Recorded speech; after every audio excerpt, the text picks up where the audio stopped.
Assalamualaikum warahmatullahi wabarakatuh. First of all, I would like to thank the organizer for giving me the opportunity to present our research findings entitled To What Extent Religion Drives Malaysian Marine Students to Succeed in Basic Training at this Grand Ninth International Conference on Science and Social Research.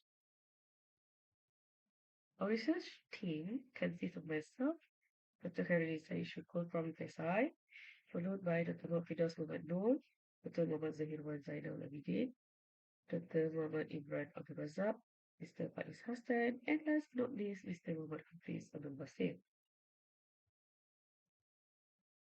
Before I continue my presentation directly with the content of the research, I would like to introduce you to marine studies in Malaysia. Due to the high demand and development of the maritime industry in Malaysia, there are several higher educational institutions in Malaysia that offer courses related to shipping, such as Tunku Oban Premier Polytechnic Ipoh Perak, University Technology Malaysia, Malaysian Maritime Academy Melaka, the Netherlands Institute of Maritime Technology Kuala Lumpur, the Renaco Unification and Training Institute Terengganu, the Sarawak Maritime Academy, and the Malaysian Institute of Marine Engineering Technology, University of Kuala Lumpur, UNIKL Women. Each institution offers various courses at diploma and degree level. The students also participated in pre-sea training on a real ship with a real working environment. Seaface preparation or pre-sea training is defined as the practical preparation of students on board. Students pursuing maritime studies certainly aspire to work on a ship after graduation. In this context, institutions offering degree programs in shipping also make maritime training one of the conditions for awarding diploma and degree certificates. In some sectors, this maritime training is also referred to as individual industrial training. For example, Alam clearly refers to it as latihan kapalan or shipboard training, while PO is latihan laut. The 12 months of study at the academy, students must complete maritime training, then return to the academy and continue the rest of their studies. At PO, marine students who complete pre-sea training in the sixth semester must return to the university to continue their studies in the seventh and eighth semesters. When it comes to assessing shipping in students, it is difficult to assess them with the existing forms of examinations, just like students in other degree programs. A more appropriate form of assessment to assess the understanding of the maritime students and their readiness to practice to assess them is to assess them in real situations on board. Therefore, students should use maritime training as an opportunity to test their existing knowledge and apply it when needed. During pre-sea training, students will get to know the atmosphere of working on a ship. This is because the working atmosphere at sea is very different from that on land. Students also can gain additional skills such as social competence in a multi-ethnic society, gain aspects of physical and mental self-reliance, as well as spiritual knowledge such as performing ibadah on board. On board ships, accidents also often occur because cadets are stressed due to the changing shift work hours and do not get enough sleep, which not only affects the efficiency of the cadets in performing their tasks, but also the health of the cadets themselves. The forest not only have to do with fatigue, but also with attitude problems due to cultural differences, long working hours, lack of partners, and absence from family, long work, lack of partners, longer stays on board, pressure from superiors, language barrier among crews, limited leisure activities, and lack of sleep. This problem also leads to negative behavior such as violations of the Oil Pollution Act at sea.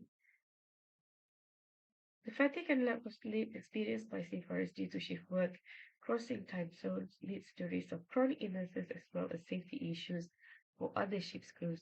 Emotions are unstable, carelessness can easily occur, and accidents are inevitable.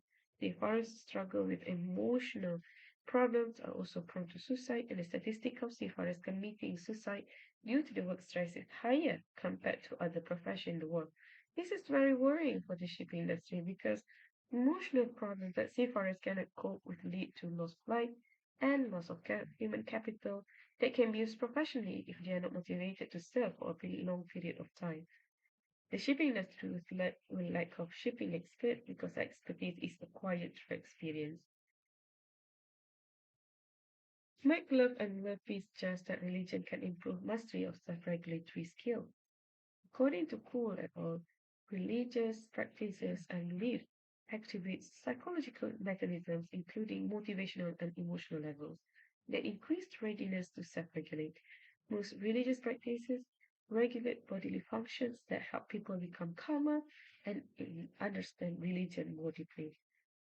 As Allah mentioned in the Quran, which means, and seek help through patience and prayer indeed.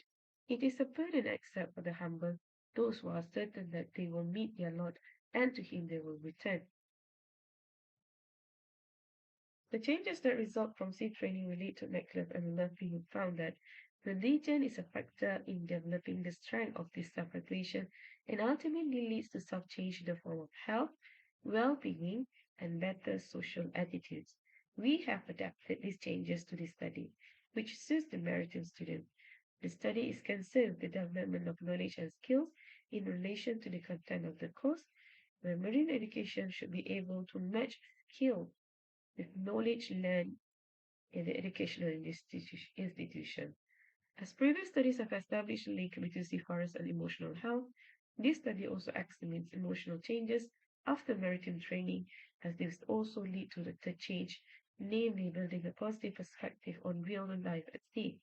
The building of this perspective may determine the student's willingness to continue in seafaring as a profession or not.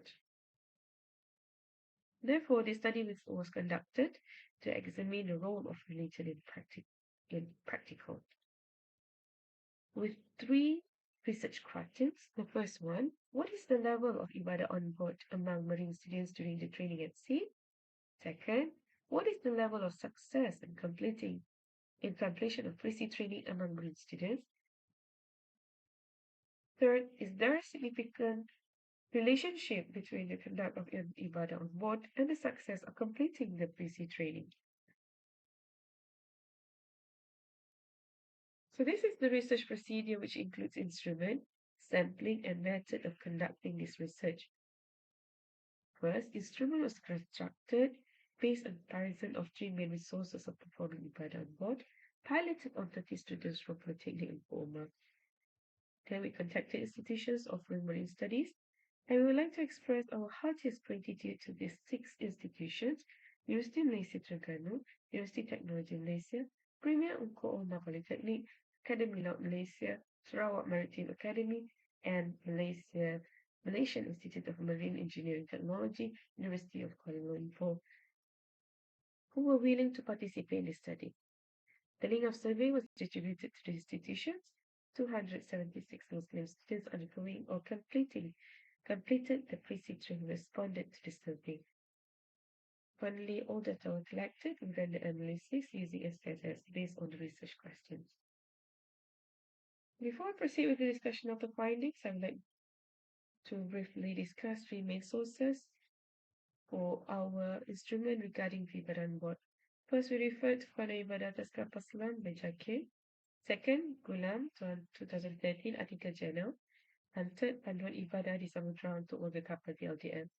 So we have made comparison of these three sources, eliminated items that were relevant for students, and listed out relevant ibadah to be practiced during the PC training. Then we send the list to the experts and make corrections based on the experts' comments. We distributed the final draft to 30 students in one institution for pilot study and found that all items reached more than zero point 0.8 alpha compact value, so we knew that it was ready for the real study. Here is our first finding. Based on the first research question, so based on the table, it's found that the level of performance of ibadah during the pre-sea training is high. It shows that the students were committed to perform all ibadah listed in the survey, including the prayer, reading the Quran, and to prepare halal food when it is not available.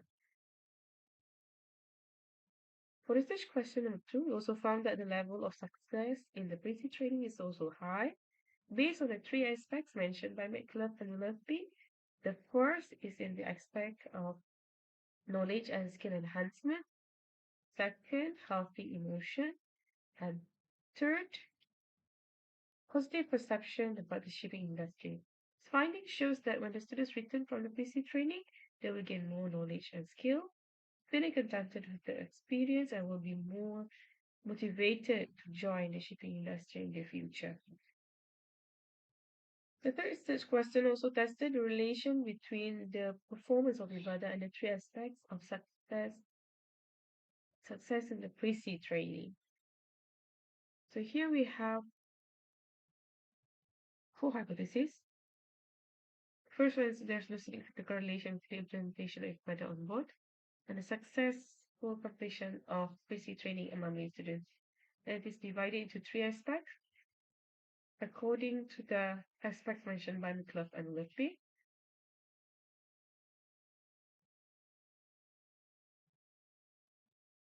So the findings of these studies shows that there are positive and moderate correlation between implementation of ibadah and successful completion of basic training in all three aspects: enhancement of knowledge and skills, healthy emotions, positive perception about shipping industry.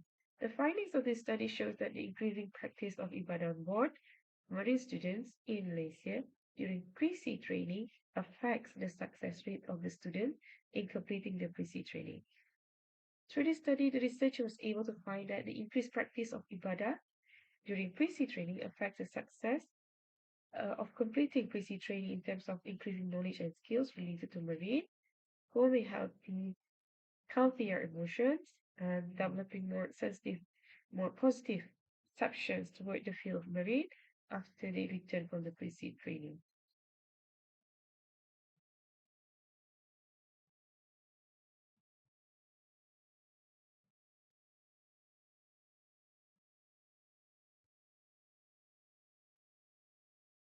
So, in conclusion, we have developed this model which shows the relationship between the performance of ibadah on board and the success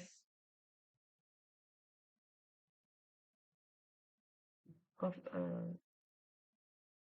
the pre-sea training. And then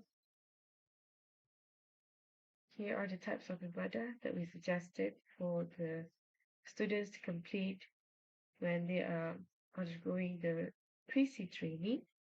First one is to perform obligatory prayer 5 times a day, perform the obligatory prayer and rusa when needed, perform the rusa prayers Jama Qasar when the conditions are met, fasting during the month of Ramadan, covering the hour as prescribed by the Sharia, purifying oneself from minor and major hadath, eat halal food, if not, prepare your own food, read the Quran regularly and perform the Sunnah prayer, finally to remember Allah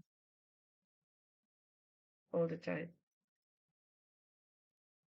The study provides guidelines for the marine students and marine curriculum developer about ibadah that should be practiced on board and its contribution towards enhancing students' knowledge and skills about their course. Develop healthy emotion even after they return from the basic training and shape good perception about shipping industry, which overall increases their excitement to join and contribute in the shipping industry.